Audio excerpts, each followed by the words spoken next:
I told them to set me up with that Dr. Robotnik look. So, did they?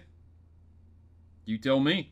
Hello and welcome back, YouTubers, Mavericks, and fans of What You Missed News, the video game news show that fills you in on some of the news stories you might have missed that might be important to you and the gaming industry at large. We got quite a few heavy hitters today, so I'm going to go ahead and jump right into it, alright? Now, kicking off our news stories is something pretty crazy. Apparently, Kellogg's is making a Super Mario Odyssey cereal with select Amiibo sticker boxes. Alright, so yeah, it's been confirmed. Kellogg's UK and Ireland confirmed that the cereal is real after rumors have been floating around on Twitter, Reddit, and various sources.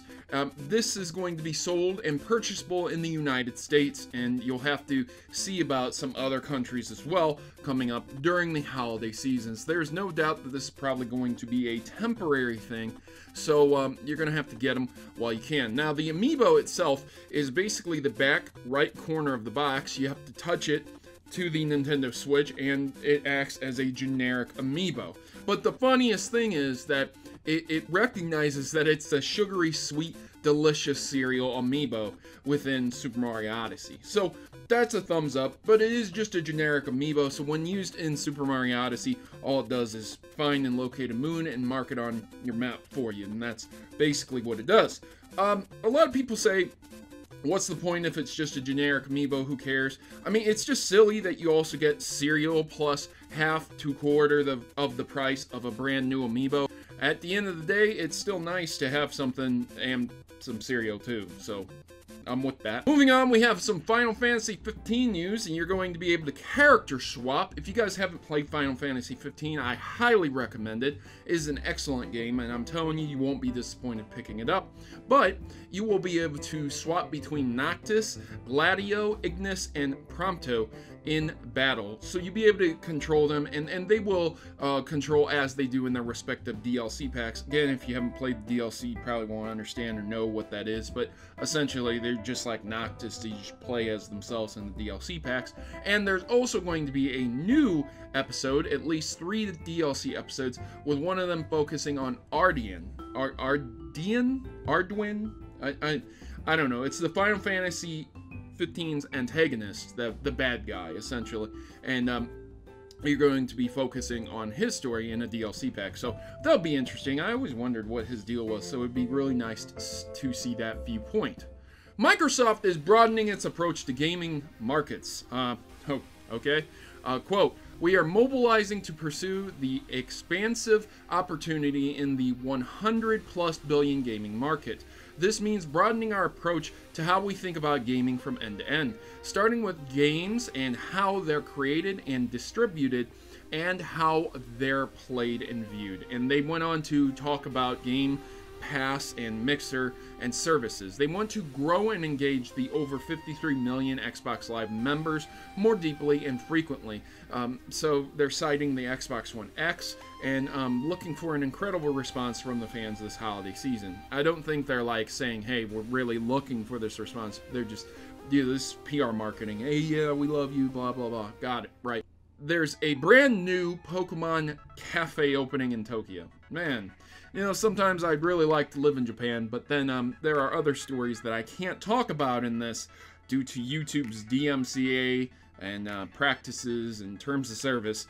Yeah, I'd love to have this stuff in my country is essentially what I'm alluding to. This is a Pokemon Cafe where you will be able to go and shop. It's kind of like a Pokemon Center. It's called the Pokemon Center Deluxe, or a Pokemon Cafe. They're going to be put together, and it's like a Pokemon Center, but it's also going to serve, I guess, you know, consumables. They didn't really go into detail other than saying that they're going to be themed food and drinks. So there you go, ladies and gentlemen. If that's something you're looking forward to, that is going to be in Tokyo. So a lot of Pokemon fans over there, I'm sure they're going to love it. Pokemon live action movie finds its female lead role. Big Little Lies. Kathryn Newton is set to join the live action Detective Pikachu movie. I have no idea who this is, and I don't really care. As long as it's a good movie, that's all that matters to me. Hopefully they won't screw it up, right? Meet the 19-year-old who spent over $10,000 on microtransactions. Now, you guys really need to read through this article. I know it's difficult to talk about this stuff and read through what people have talked about. There's an individual who left a post on Reddit talking about, in an open letter to publisher EA, talking about the microtransactions. He's 19-year-old and he's addicted to gambling, and it's very unfortunate and disturbing, his story. He goes into details talking about how it wasn't anything to drop $100 on a game. It didn't feel like it was like buying a stick of gum. You know, it didn't carry that much weight to him. And before he knew it, he had spent things like $4,116 on one mobile game. And he says, quote, "It never feels like you're making a good decision when you spend that $100. But at the time, I was like, what else am I going to spend it on?" And there weren't really any other repercussions to enforce, like, yo, idiot, stop doing this. Yeah. So good words from him. He talked about reaching out to a therapist to need help with this. Gambling is an addiction, like using drugs can be an addiction, like being an alcoholic, smoking. There's a lot of addictions out there, and because they don't manifest themselves in the same exact ways, a lot of people don't view them in the same way. They categorize them. They say, oh, you know, oh, well, you know, you're addicted to gambling, but at least you're not a heroin addict or something, right? But it's still very serious when you're spending, you know, life savings. You know what you could have done with $10,000, right? You know, you could have helped a lot of families out. You could have helped yourself out. You know, even if you're rich, man, you could still help a lot of people out instead of spending money on microtransactions, especially for games that you're only going to play for a short time. So please read over this guy's story. This is what he wanted. He wanted people to know the dangers of microtransactions and how serious it can be with gambling. So this goes on to continue over into EA and Battlefront 2. It's still going on. It's not stopping. They cannot stop themselves from saying stupid stuff. EA explains why Battlefront 2 didn't focus on cosmetics and loot boxes. Alright? I am going to have a coronary heart attack from how stupid EA is being right now. Okay? Quote, "The one thing we are very focused on, and they are extremely focused on, is not violating the canon of Star Wars. This is their defense. Oh my frickin' God! To not violate the canon of Star Wars while you're having Darth Maul slaughter Chewbacca in an online battle."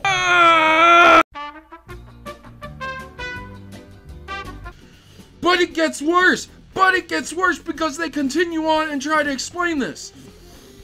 Oh my God. It's amazing. It's an amazing brand that's been built over many, many years. And so if you did a bunch of cosmetic things, you might start to violate the canon, right? No! You frickin' wouldn't! Because Darth Vader in white probably doesn't make sense versus in black.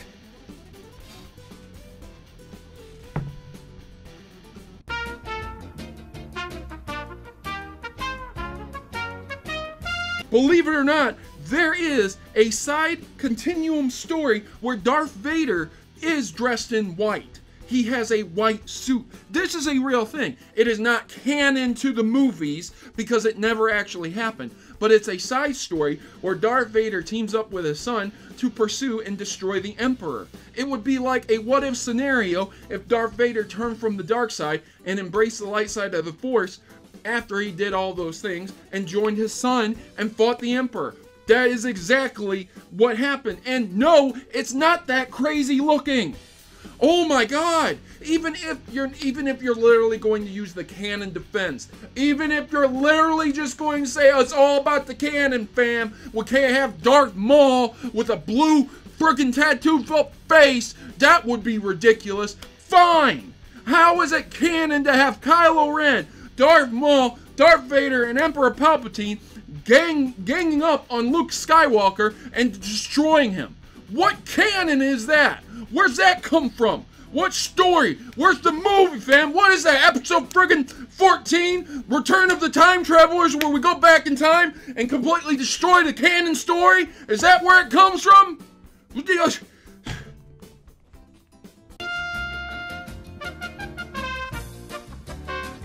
So, that's not all either. You would be shocked you would say to yourself, no, Proto, that's it, I can't take anymore. You completely annihilated their argument. They keep putting their foot so far in their mouth, it's going out their other orifice. No, that's not it.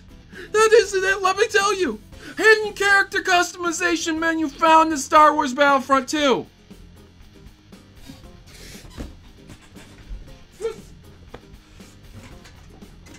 Why does EA lie? Why do they lie so much? Why? Like, what are you benefiting from by lying? You literally have a customization menu in your game, and you're gonna say the reason you didn't want to focus on this is because of canon. Oh my god!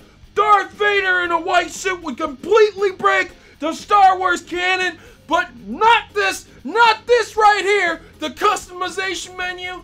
So if you change the color of a clone trooper's uniform, that's A-okay, but not Darth Vader. What? Why am I alive?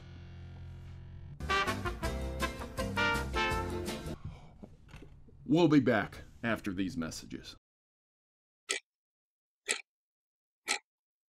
We're going to be moving on to our next story. I totally didn't get anything to calm me down at all, ladies and gentlemen. I'm just going to put that down there. After Outrage, Bungie promises to do better and lays out plans for Destiny 2.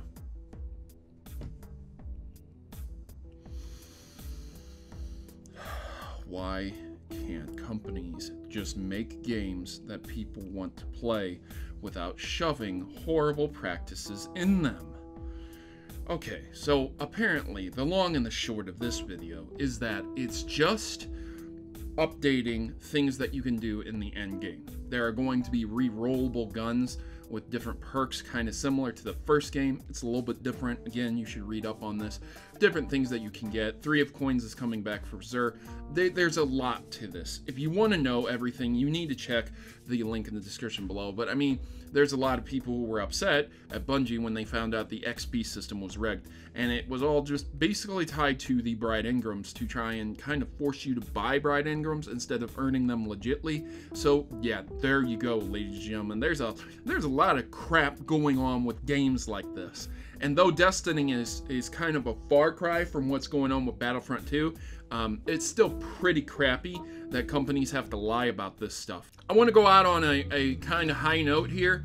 The PlayStation Plus versus Games with Gold comparison has come out, and this month, the best game that you can get for the PlayStation set. Wait a minute, hang on a second. Is that Kung Fu Panda? Showdown of the Legendary Legends for PlayStation 4? Ladies and gentlemen, PlayStation 4 takes the cake for the best free games of this month. Kung Fu Panda fam, alright, if you argue with me, you're 100% wrong, and you need to deal with that. No, but on a real note, ladies and gentlemen, I do think the PlayStation Plus side of games might be slightly better. You get Darksiders 2, Definitive Edition. However, that game is very, very cheap to get, so I don't know if that's exactly true. But you also get the Siberia collection, so that's a really good game. The rest of the games are kind of you know, you get them for Vita also, and you get it for PS3. Again, there you go. On the Xbox side, you get Child of Eden, you get Back to the Future, which, okay, and you get Warhammer End Times, and then there's another game there. But, you know, this collection isn't that great, and this is very obviously to try and get you to buy physical copies of better games because it's Christmas, instead of saying, oh, I'm getting these awesome free games this month, so I'm not going to go out and spend money. I think some of these games are alright at best, but there's not a killer game right now. I think Darksiders 2 Definitive Edition is probably the best one you're going to get, but there it is, ladies and gentlemen. So, I'm going to go lie down in a dark place after I edit this. I would really appreciate you liking and sharing this, because my stress levels have risen so much that I'm stuttering and I can't even speak properly. My brain has melted. My brain has melted, ladies and gentlemen. What was I doing again? Oh, yeah, I was recording on What You Missed. I got the thumbs up. Oh, okay. So, dislike the video if you didn't like it. Constructive criticism, really appreciated. I'm thinking about putting up some new posters What would you recommend if you would like to see some pictures on the wall back here and something right here as well? Let me know in the comments below. And I've been your host, Protomario, and I'm signing out. As always, Mavericks unite, fight against the man, don't conform to a ridiculous notion, and always think for yourselves. Ladies and gentlemen, I appreciate you stopping by, watching this, and as always, good gaming, God bless, and thank you for watching.